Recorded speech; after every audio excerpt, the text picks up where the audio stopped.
Moving Iron Podcast is proud to be part of the Global Ag Network. The network is going live soon, so check out globalagnetwork.com for more details and updates. Now on to the show. Moving iron in the 21st century. Hard-working people working hard for you and me. Moving iron time and time again. Through the years you'll find us here.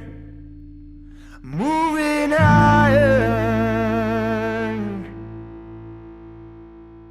Hello and welcome to Moving Iron Podcast Market Rundown with Angie Setzer. How you doing, Angie? Good. How are you? Oh, good. You guys supposed to get any snow this weekend? Any that big storm coming through your way? No, I think we're split. So I think it's supposed to snow north of us and then south. So I'll take it. Right on. As long as it doesn't. That wind last weekend was too much for me. So Yeah. Carl's from Iowa. He didn't understand why I was so worried. And then about halfway through the night, he's like, "You think these trees can handle it?" I'm like, "Yeah, that's what I've been worried about." So, but we survived. They survived. I'm ready for spring now. Yeah, I'm right there with you. We're supposed to get about 7 or 8 inches of snow here this week, and so Ew. good times. I'm excited. Yeah. Good times. Only March 1st. That's like I'm like, it's March 1st now. We can any day. We're on our way. Any day, So, any day now. All right, so China talks got extended out here past today, which would have been the final day had they not got something kind of in the works. So it makes you think that there's something out there that they're pretty close to saying yes to. But like anything else with this deal, it's kind of been back and forth a million times with, yes, we did say that, but no, we didn't say that talk. So who knows what that means. This week, the market didn't have a big sell-off by any means, but just didn't perform well. And you figured that the information that came out about this would have had some support, not a bunch, but just some support in what you saw in the market. So what's your opinion about this week's trade, and where do you see it headed for the rest of the day? well, I'm watching it, really close right now because it's Friday afternoon. You and I are talking. It's recorded, so obviously we'll be seeing this probably after the close. But today's close is going to be, I think, pretty big for both corn and wheat. So yeah, we haven't had this tremendous sell-off, but we lost 62 cents in the month of February on wheat, most of it coming over the last 3 weeks. So, there's been a conversation that we've been having this morning. I have a few friends that have been trading it, trying to catch the knife, and are really trying to figure out what the heck they're going to do, in the meantime. So we made it to first notice day. We made it into the delivery period. And the weirdest thing with the wheat markets, you always have to keep in mind, is that they're 3 very specific groups. So you have Kansas City, you have Minneapolis, and you have Chicago. And so when I talk about wheat, I'm talking Chicago specifically, but you have these big entities that can kind of control the delivery process. And so there's been a lot of conversations about whether or not that's what's taking place here. So if you're long, if you come in as a spec and you buy the March board or something of that nature, when you're long at first notice day, you can then take delivery, or you have to take delivery. You don't have a choice. So, the one thing that a lot of folks have been saying right now is that we've had a lot of these longs in place. We've been punishing the hell out of them, pardon my language, but I mean, it's hurt to own wheat. And so we've been beating them up over and over again. You never even get, kind of this step off the mat sort of deal. And so they either had to puke the position or get ready to take delivery. So we saw the Andersons come out and deliver about 600 contracts here over the last 2 days, the first 2 days of delivery. People have been stopping them and trying to redeliver.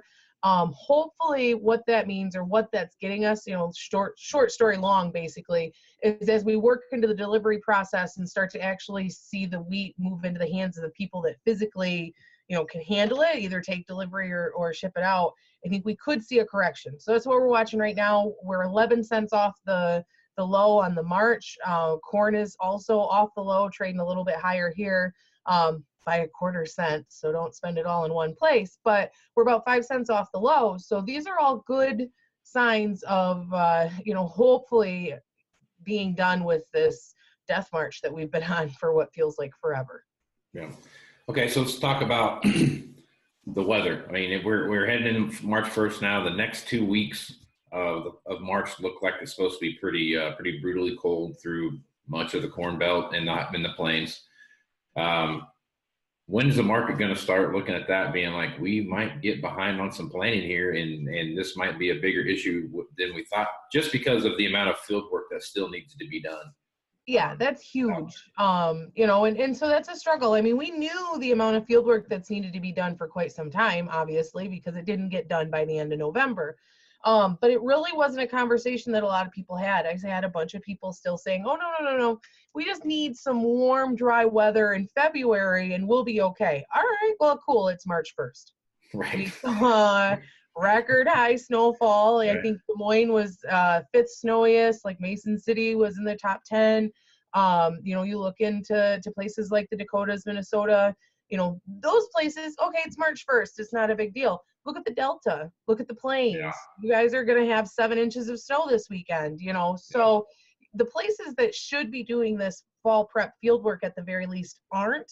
And it's not just field work. You know what I mean? You can have a stretch of 10 warm, decent days that leads into a stretch of even less than desirable days, and you can still get a lot of fall, spring prep work done in that amount of time. It melts and then it dries, hopefully, depending on where you're at.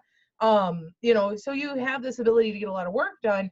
We're not there. And actually, it doesn't look like we'll be there for another couple of weeks. Like, they're talking that we could see a turn to true spring, so not a rapid warm up by any means, by the middle of the month. So it needs to be something that's being paid attention to. That's also part of the frustrating thing with this market not doing what it should be doing, right? It can remain irrational longer than we can stay solvent, but the market seems impervious to that right now. We got the USDA come out with 92 million acres.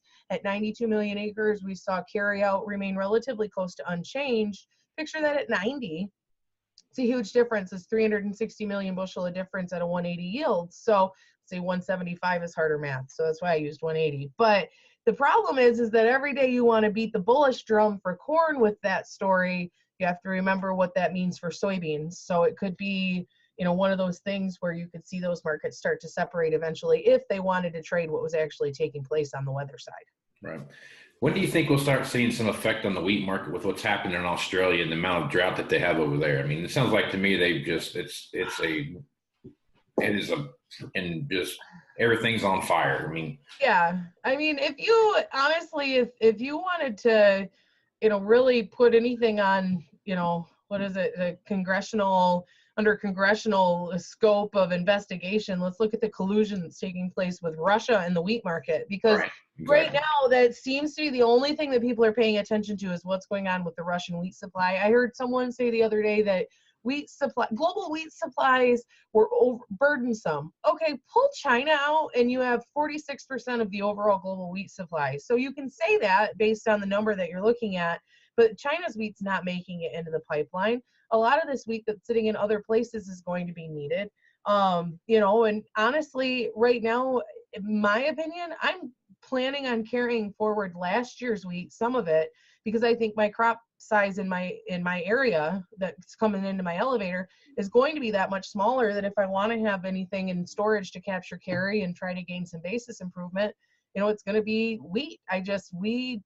The stuff that did get planted looks like crap here. A lot of it didn't even come up until the most recent snowstorm.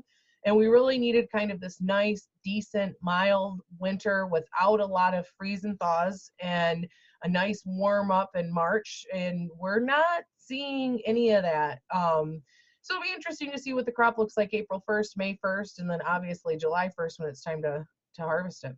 Yeah.